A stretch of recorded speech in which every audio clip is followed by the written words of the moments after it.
한 청년이 차를 몰고 가다가 차가 고장이 났습니다. 그래서 길가 옆에다 차를 세워놓고 이제 어떻게 해야 하나 이렇게 막 자기가 막 하고 있는데도 어떻게 고칠 방법이 없었습니다.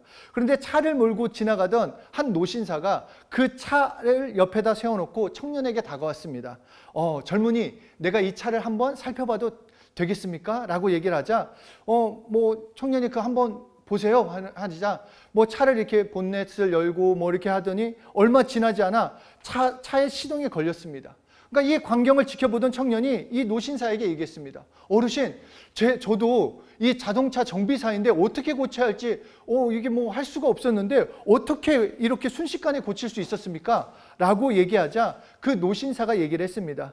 나는 이 차를 설계한 헨리 포드라고 그렇게 얘기했다라는 것입니다.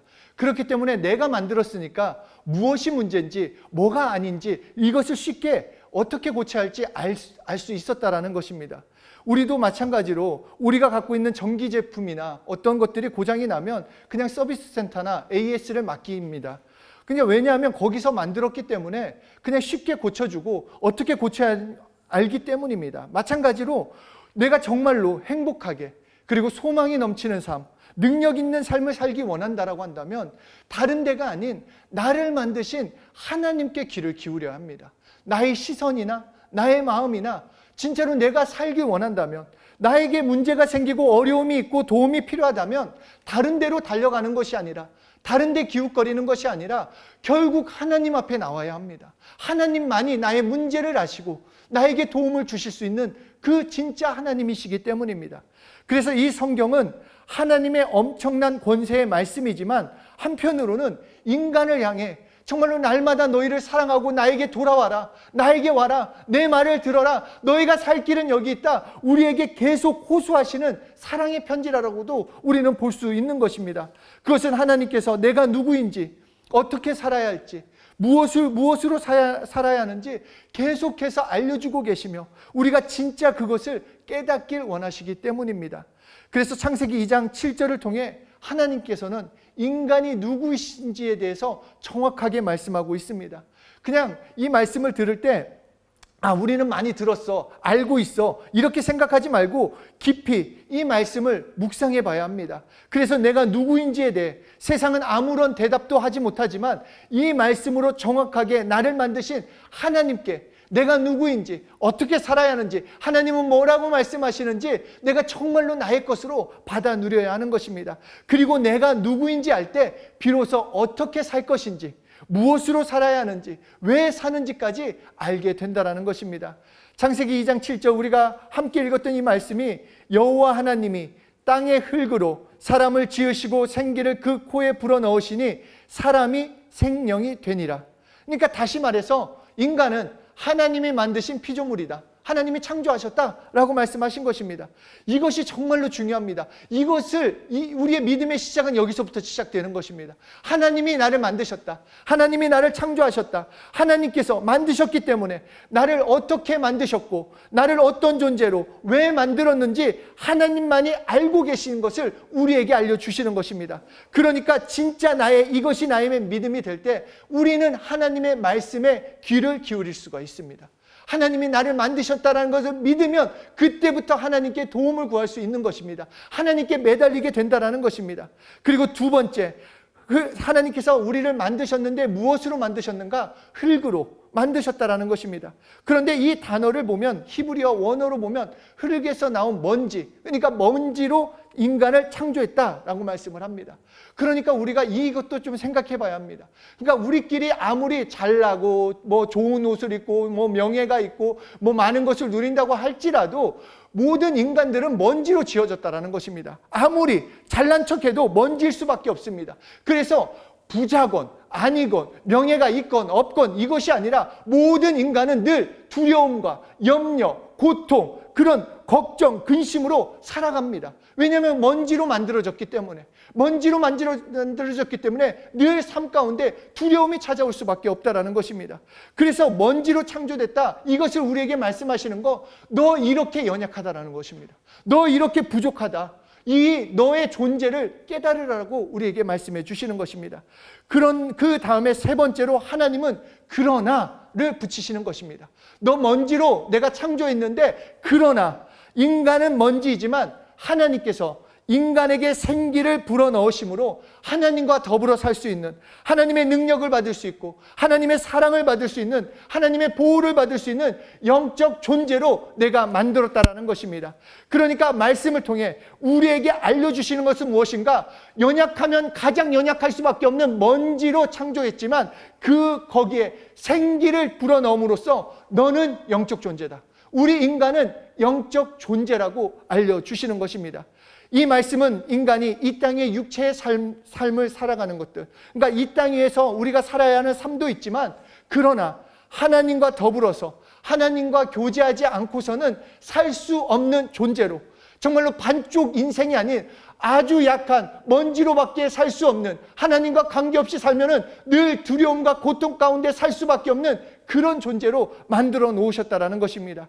그래서 마태복음 4장 4절에 사람이 떡으로만 살 것이 아니다. 그러니까 떡이 필요 없다라는 것이 아니라 육체가 있기 때문에 떡도 필요하지만 떡으로만 살 수 없다. 즉 우리가 먼지가 되어서 육체를 위해서 밥을 먹고 음식을 먹으며 살아야겠지만 그것만으로 살 것이 아니라 하나님의 말씀을 받아들여라. 하나님의 말씀으로 살아야 한다. 하나님과 교제하지 않으면 살 수 없다라는 것을 우리에게 간곡하게 말씀해 주시는 것입니다. 이 창세기 처음부터 우리에게 알려주시는 것, 들려주시는 이 엄청난 말씀을 가지고 우리는 그분의 뜻을 따라 살 수 있는 것입니다. 믿음의 길을 그때부터 걸어갈 수 있다는 것입니다. 인간은 하나님과 단절하면 먼지로밖에 살 수 없습니다. 육체로만 산다고 한다면 우리는 늘 넘어질 수밖에 없고 좌절할 수밖에 없고, 그리고 결국 예수 믿지 않는 모든 인생은 지옥으로밖에 갈 수 없습니다.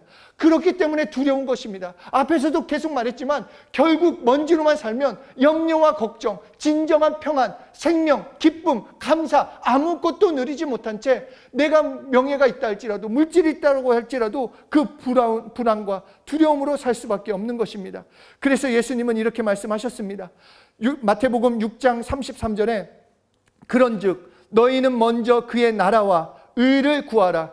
그리하면 이 모든 것을 너희에게 더하시리라. 그러니까 하나님의 말씀을 구해라. 너 먼저 하나님의 말씀을 구해라. 나를 살리시는 예수님을 구해라. 이것이 먼저다. 이것을 구하면, 그리하면 나머지는 너희에게 더해주겠다. 차고 넘치게 해주겠다라고 약속하시는 것입니다.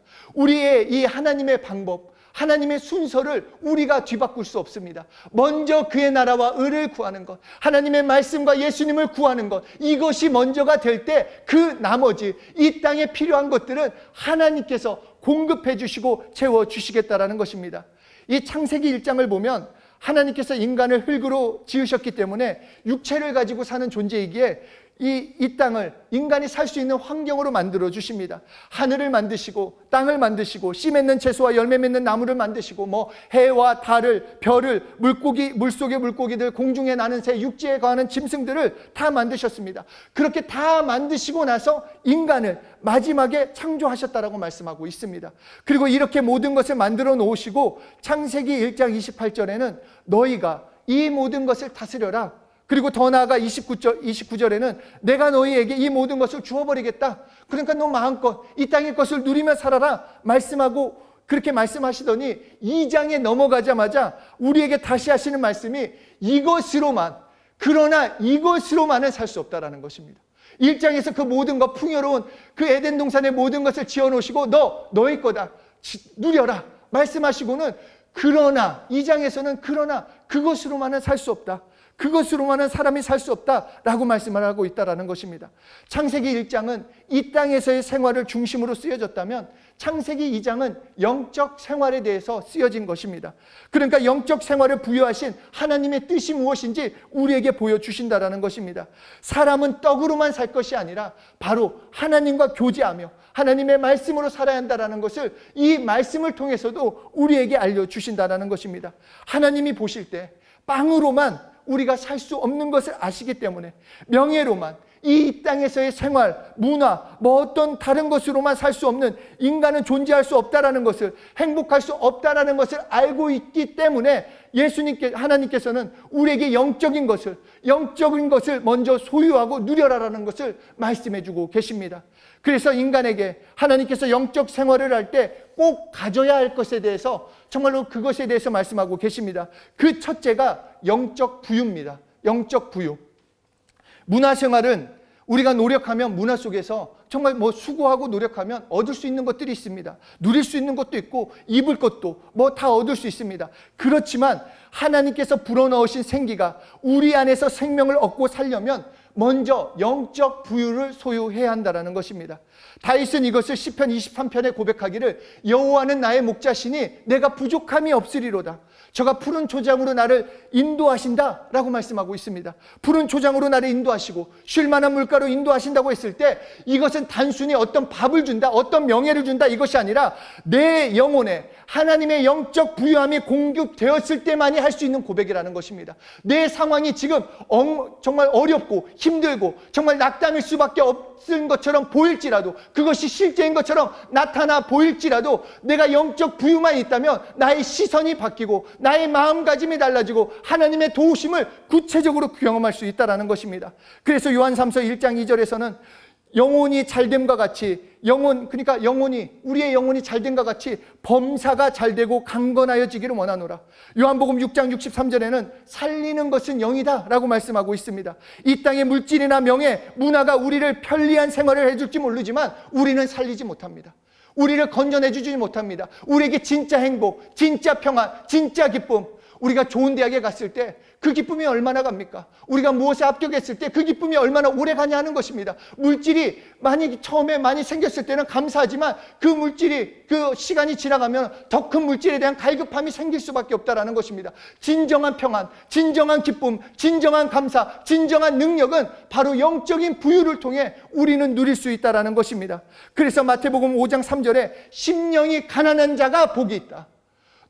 내가 행복을 줬다. 이미 하나님께서 행복을 부유했는데 심령이 가난한 자, 그 영적 존재인 것을 알고 영적으로 부유하신 하나님께 매달리는 자만이 진정한 복, 천국을 누릴 수 있다라고 그렇게 예수님께서 먼저 시작의 말씀을 해주셨다는 것입니다. 정말 행복하기 위한 조건 다른 것이 아닙니다. 다른 것이 아니라 심령이 가난한 자, 하나님을 부러워하는 것, 하나님을 의지하는 것, 하나님의 도움을 바라는 자, 그래서 하나님의 도움을 자신의 삶의 최후의 수단으로 삼는 자가 영적으로 갈급한 자요, 이 자가 복을 누리는 자요, 영적 부유가 넘치는 것입니다. 그러므로 영적 부유는 오직 하나님께서 말씀을 통해 우리에게 주십니다. 다른 데서 주는 것이 아닌 말씀을 통해서. 그래서 우리는 하나님의 말씀을 들어야 합니다. 우리는 하나님의 말씀을 읽어야 합니다. 귀찮아할 것도 아니고 핑계댈 것도 아니고 어렵게 생각할 것이 아니라 그 말씀을 듣기 위해서 땅에서 수고도 하고 그 말씀을 위해서 어떤 때는 손해도 볼 수 있지만 그럼에도 영적 부유를 주시는 하나님을 의지하고 하나님께 도움을 구하며 나아가야 한다는 것입니다. 그래서 성경을 보면은 영적으로 부유한 사람과 부유하지 못한 사람을 계속 비유하면서 얘기를 하고 계시는데 그 좀 우리가 쉽게 생각할 수 있는 이 아브라함과 롯을 한번 생각해 보겠습니다. 이 롯은 그가 외적인 부유를 선택해서 당시 최고의 문명의 극치를 이룬 소돔과 고모라를 선택했습니다. 그러나 아브라함은 다 상관없다. 하나님이 인도하시는데 하나님이 함께 하시만 하면 된다. 내가 어디에 가든지 하나님이 함께 하시면 하나님께서 영적인 복을 주실 것이다. 이 믿음을 가지고 눈에 보이는 것에 반응하는 것이 아니라 그 반대쪽 남쪽 땅을 향했다라는 것입니다. 그런데 우리가 잘 알고 있듯이 어떻게 됐습니까? 그 결과는 영적 부유가 있는 아브라함이 성공했습니다. 우리가 세상적인 기준으로 봤을 때는 롯이 성공해야 하고 롯이 뭔가 행복해야 하는데 오히려 정말 광야와 같은 그 땅을 향해 가는 아브라함은 그냥 고생만 해야 할 것 같은데 정반대의 삶이 되었다라는 것입니다. 오히려 소돔과 고모라를 택해서 물질과 명예만 찾아갔던 롯은 결국 맨몸으로 도망쳐 나올 수밖에 없었습니다. 영적 생활의 부유가 있을 때만 우리의 모든 것을 소유할 수가 있습니다. 모든 것을 갖고 싶은 것은 인간의 본능입니다. 이 땅에서 누리고자 하는 것, 물질에 대해서 나는 통달해서 아니요. 물질 부유케 하신다고 하셨기 때문에 우리의 물질에 대한 그 부유함도 누려야 합니다. 건강도 해야 하고 하나님 주신 능력을 가지고 이 땅에서 승리해야 합니다. 성공해야 합니다. 그러나 그것을 어떻게 할 수 있는가? 영적인 부유를 소유한 자가 하나님의 방법대로 누릴 수 있다는 것입니다. 그렇기 때문에 하나님을 의지하고 하나님께 매달리는 자, 영적 부유를 소유합니다. 정말 하나님께 마지막을 구하는 자, 내가 정말로 두 손 들고 나와가지고 나 이것밖에 안 됩니다. 나 이것밖에 안 되는데 하나님 아버지, 나는 살고 싶습니다. 하나님의 도움으로 나가고 싶습니다. 공부를 하는 친구들, 뭐 직장에 다니는 친구들, 뭐 선생님이건 내가 하고 있는 일에서 내가 할 수 있는 최선은 이것밖에 없지만 내가 마지막을 하나님께 맡겨오니 하나님의 뜻 가운데 이루어 주십시오. 하나님의 말씀대로 이루어 주십시오. 이렇게 기도하고 간구하며 나아갈 때 영적인 부유가 우리의 삶에 차고 넘치는 것을 경험할 수 있는 것입니다. 이렇게 영적 부유를 소유하면 건강도 소유하고 이 땅의 평안도 소유하고 정말 기쁨도 생명도 능력도 함께 소유하게 되는 것입니다. 두 번째, 하나님께서는 인간에게 영적 생활을 하기 위해서 필요한 것은 영적 부유와 함께 은혜가 필요하다라고 말씀을 하고 있습니다. 우리에게는 은혜가 필요합니다.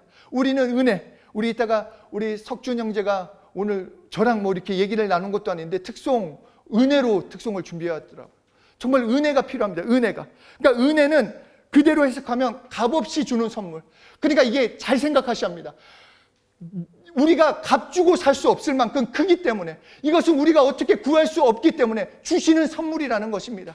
그냥 인간끼리 주고받는 선물이 아니라 우리는 살 수도 구할 수도 없는 하나님만이 주실 수 있는 선물이기 때문에 값없는 선물, 이것을 은혜라고 말씀하고 있습니다. 그래서 은혜라는 것, 우리가 더 구체적으로 얘기하면 죄를 용서받는 것입니다. 그것이 은혜입니다.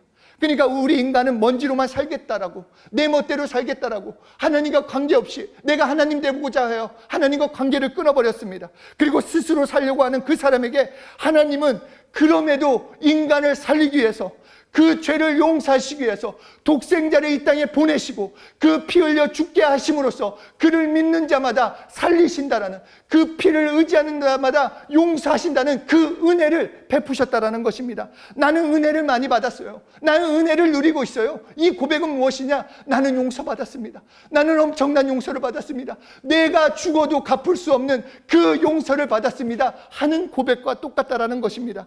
그러므로 하나님은 당신 앞에 나오는 자마다, 죄의 용서를 구하는 자마다, 그 용서를 구하기 위해서 하나님께 마음으로 간절히 원하는 자마다 은혜를 주시겠다, 은혜를 주셔서 용서하시겠다. 이것이 하나님의 은혜요, 하나님의 사랑이 되는 것입니다.